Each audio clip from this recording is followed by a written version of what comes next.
Hi everyone, today I'm going to review The King's Speech, which is the big British hope at this year's Oscars.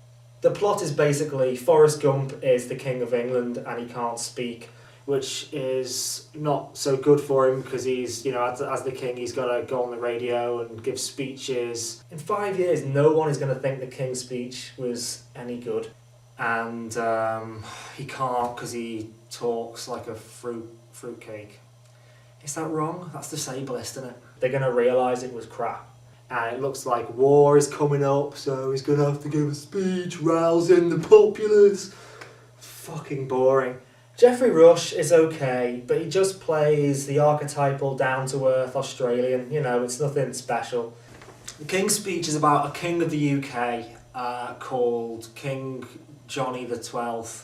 If you've got the obvious supporting role in a film that's attracting all this attention, then you're just going to get a Best Supporting Actor nod.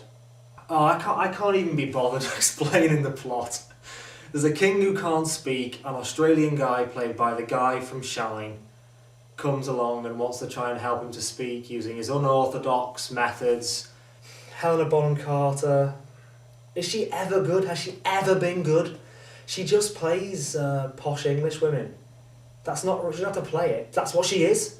She's just playing herself. It's like frickin' Eminem in 8 Mile. The simplest way of explaining this film is just to say it's the Queen meets Forrest Gump. That's it. And when you get royalty and you match it with disability, you've got instant Oscar magic.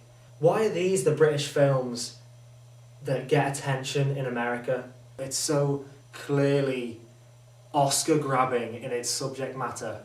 I think the reason why this type of film does so well in America is because it portrays British people as being this race of anally retentive, emotionally stunted, just relics of a bygone era that America is almost like shed like snakeskin.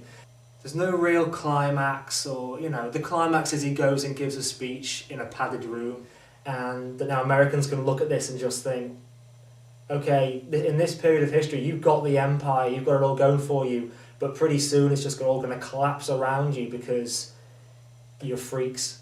It's boring, it's formulaic. That might be quite sort of patronising, but I think what this type of film does do is it paints Britain in a certain way that America likes to see. It's picture postcard, chocolate box, bullshit, and is that really what Britain is? The King of England didn't win the Second World War. I don't want any debate about who won the Second War. Germany won the Second World War. Have you seen those guys? They're fucking minted. I think there's a different reason why these films do well in the UK, and that's because the Second World War has almost become for the UK its creation myth. Do you know what I think they should do? There should be a Best Actor Oscar for just a standard performance, and we'll keep that Oscar statue as it is. If you give a good performance, you win that Oscar.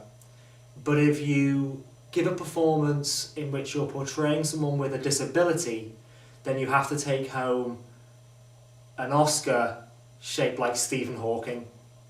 And so if you want to go ahead and try and win that, feel free. But we all know that it's not a real performance. I don't know why the Academy thinks it's difficult to play someone with a disability. It's easier. It's a TV movie. It's a TV movie. It's not Best Picture. It's not Best Picture material.